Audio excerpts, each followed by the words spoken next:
Hello, hello, hello, hello, islanders and global viewers. Welcome back to my channel. Can you guess what we'll be preparing today? Today we'll be preparing fried dumplings.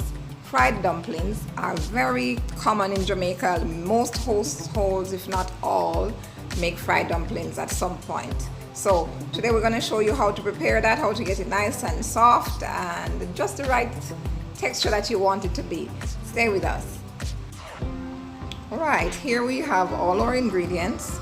I have here some flour. This is counter flour that we'll be using, and a baking powder.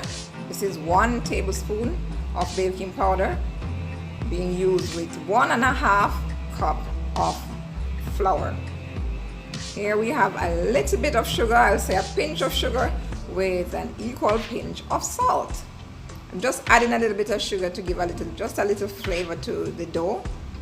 Not going to be using much because we're not trying to get it sweet. We just want it to have just a little bit of flavor. So we're using that and a pinch of baking soda. When I say a pinch of baking soda, I mean a pinch just about as much as you'd see for the salt here to add a little extra fluffiness to it. When some people are making fried dumplings, they use milk, like either cow's milk or almond milk, whichever milk it is that they want to use instead of water, but I am using water. So in this cup of water here, I'm going to combine the salt and the sugar. Why am I doing it like that? Most people try to just sprinkle it over in the thing and mix it out. I prefer to put it in the water and have it evenly dissolved. That way you won't find a little part where, oh, maybe the salt wasn't dissolved properly or the sugar wasn't dissolved properly. That's my aim in combining them. So I'm going to put it right into this cup of water. That's the salt I'm putting in and the sugar all at once. And I'm going to give it a little stir so that it will be dissolved nicely into that water quite evenly.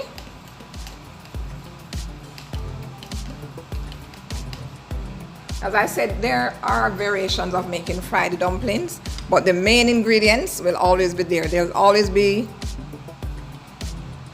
baking soda, well, not baking soda, sorry, there'll always be baking powder and a little salt and maybe a little sugar, but it varies whether you're using milk or you're using water. Now, this baking powder I have here, I'm going to just sprinkle it all over in the flour,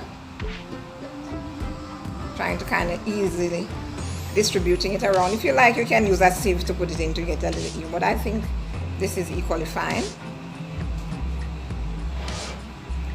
So now you have that combined.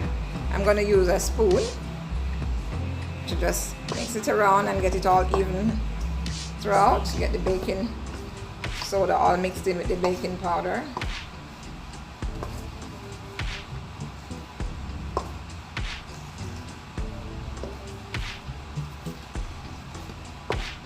And this amount of flour will make about 8 to 10 dumplings, depending on the sizes that you're using. And the shape of the fried dumplings vary as well. You can put a little twist to it to give it a little, a little spunk, or you can make it round, completely round. But today I'll be giving it a little twist. You'll see that a little later. So I think that's all combined now. All right, my next step, I'm going to just make a little space in the middle here to pour in the water. By this point, some persons will just go right in with their hand and start making it. My hands are carefully washed, completely clean. I made sure of that, of course. That's one of the very important things in food preparation. Hygiene is very important. However, I'm not ready to just put my hand right down in these flours yet. I'm going to just pour in some of the water. Now this is left to some discretion. You're going to watch the reaction. I told you we have just about 1 cup and a little water in this container. You're going to just start pouring it in with a little judgment and watch the reaction. Then you'll know if you need a little bit more. I start stirring it like this. Some persons, like I said, by now would be using their hands. I'm not quite ready yet. I want to get it into almost 1 body of dough before I start using my hand to do that. To roll it in some more. There we are. Yes, yes. You see, look at it. You see that it is coming together nicely, but you can see on the outer parts of the bowl there is still some flour. You don't want to wait until it's all very dry to add some more water. So you just put it out like that. Bring a little bit more. And if you find that it gets a little bit too soft, you can just dust a little bit more of the flour on it if it gets a little bit too soft while you're doing this. Alright, it's all in now, so I'm gonna go in now with the hand and kind of bring that together a little tighter now. You work it through. Just want to knead this dough a little bit. You don't want to overwork the dough. Why? Because when you're making fried dumplings, the air that actually exists in the constitution of this material here, of this dough, helps it to keep soft. Now look at it. You see it's looking nice and stretchy. You don't want it to start looking like it can't even pull apart. So that's how you want to keep it, just like that. So you just move it through a little bit. See, look at my hands. You see not too much residue left on it because it's not overly soft, and at the same time it's not overly hard. So be careful not to overwork your dough. That's a very important part of making the fried dumpling. The more you knead it and knead it, the more you get the air out of it, and the harder it becomes when it is fried. Alright, so we're going to just try to set this aside now for just about a little 5 minutes, and then we'll come back and prepare it for the pot.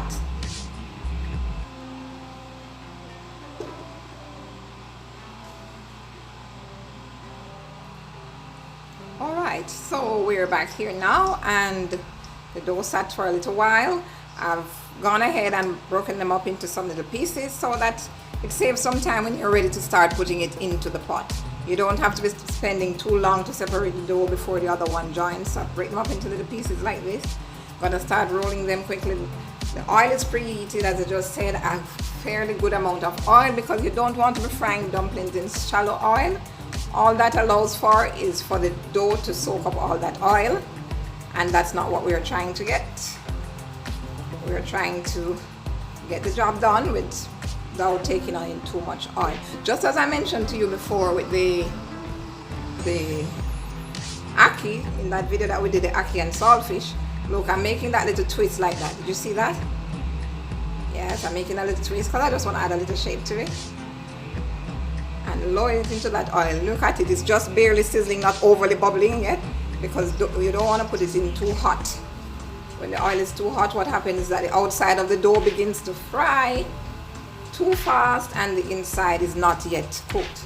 So I'm just rolling this like that right now into almost like you're making spinners, but we're gonna break it before we get down too small, and just make a gentle fold like that right over, and that's it, and in.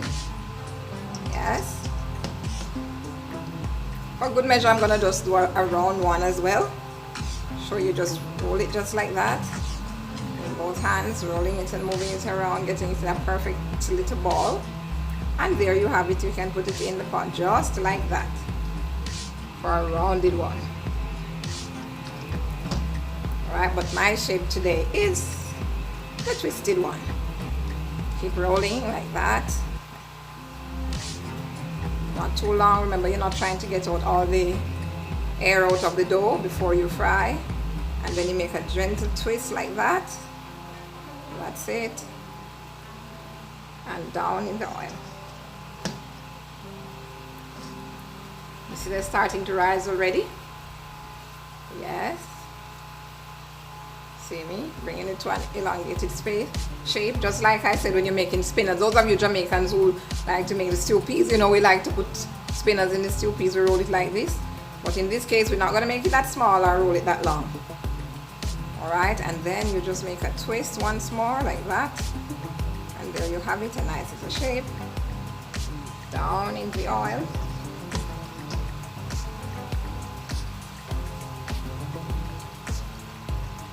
Oh yes, we're filling up this pot. We're coming closer to filling the pot. We have space for one more just now. I told you that this mixture would make about 8 to 10. I see we've made 10 out of it. Yes, a gentle stretch once again, and turn to make that nice little fold, and there we go, down. All right. Now while you're doing this, you can just going to toss the pot a little bit so that they can be turning around and getting all the oil that they need. Now these you're gonna fry for about 10 minutes.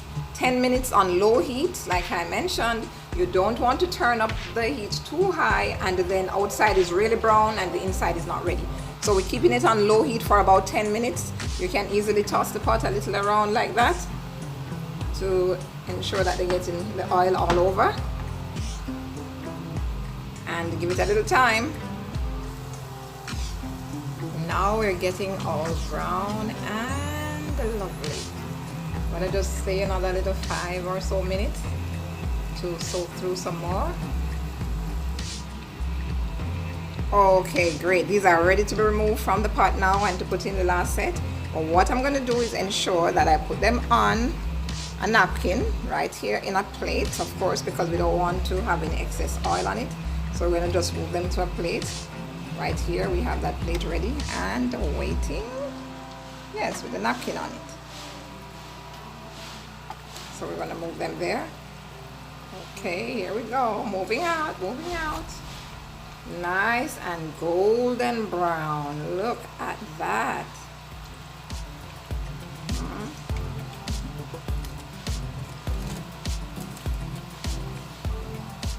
And another one, another one, another one.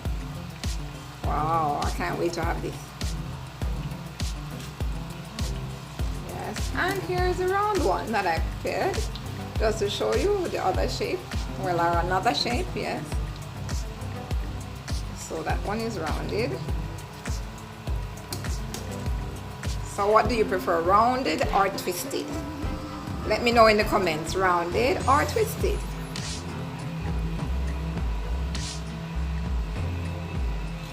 Wow, look at that. Yep. I think I'm gonna put in some more rounds after this set. Twist it. Nice. So making sure we put it on a napkin here to just drain off any little excess oil, as we said before. Yes. Can you see that lovely color? It's not supposed to get very, very deep brown, just this nice gold kind of golden brown, you know it's ready. Because when you leave it to get much browner, you know it's over frying, it will get hard. Once again, I remind you of that, just reminding you not to over fry. Just left it there for about 10 minutes and on the low heat. Low heat, I told you before and I'm saying it again. Now it's time to put the other set in and try to wrap it up. Oh yes, in the meantime and between time, while the other dumplings are finishing off, we have some plantains frying right here. Yes. Golden brown. Alright, so our fried dumplings are ready, plantains fried, and I'm going to decide to just go ahead and whip up a quick little thing with some canned mackerel, or we say in Jamaica tin mackerel or tin boom. How many of you ever heard that before? They call it tin boom here in Jamaica. I'm going to just whip that up with it to serve with the fried dumpling and the fried plantain. Alright, all my seasonings are prepped. I'm not doing any crushed garlic today, I'm just going to use a little garlic powder. There you have it. Add it to the oil. Alright, add in the thyme. Wow. Sizzling up, sizzling away. More thyme. Flavor, yes. And we have here some bell pepper or sweet pepper, red, and no, not red, sorry, we have the green, because we're doing some mackerel, so we don't really want to go to the red pepper today. That's the green bell pepper, the yellow. I know it's in tomato sauce, but I like to add just a little tomato so that I get some little bits and pieces of it in it when I'm having it. There we go. And the ultimate. Never try to prepare tin mackerel or canned mackerel without onions. Lots of onions. That's one whole chopped onion.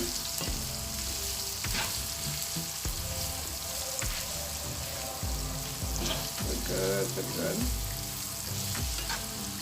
saute that a little bit.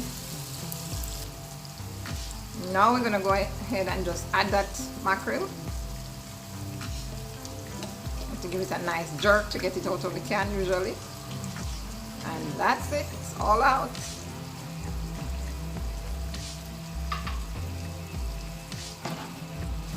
And this just takes about 5 minutes or less, maybe 3 minutes to just warm it all up and combine everything. Cover it to just simmer a little bit.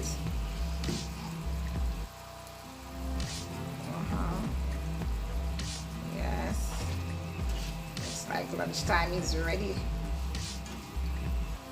It's ready for lunchtime or breakfast time or dinner time, any time of day. You can have mackerel with whatever you like. But today we are having it with our fried dumplings that we just featured. Maybe we're gonna go ahead and put a little bit more tomato sauce in this, cover it down to simmer for 3 minutes, and then we'll be back for your final product. Oh wow, look at that. All colorful and lovely, and the smell is so good up in here.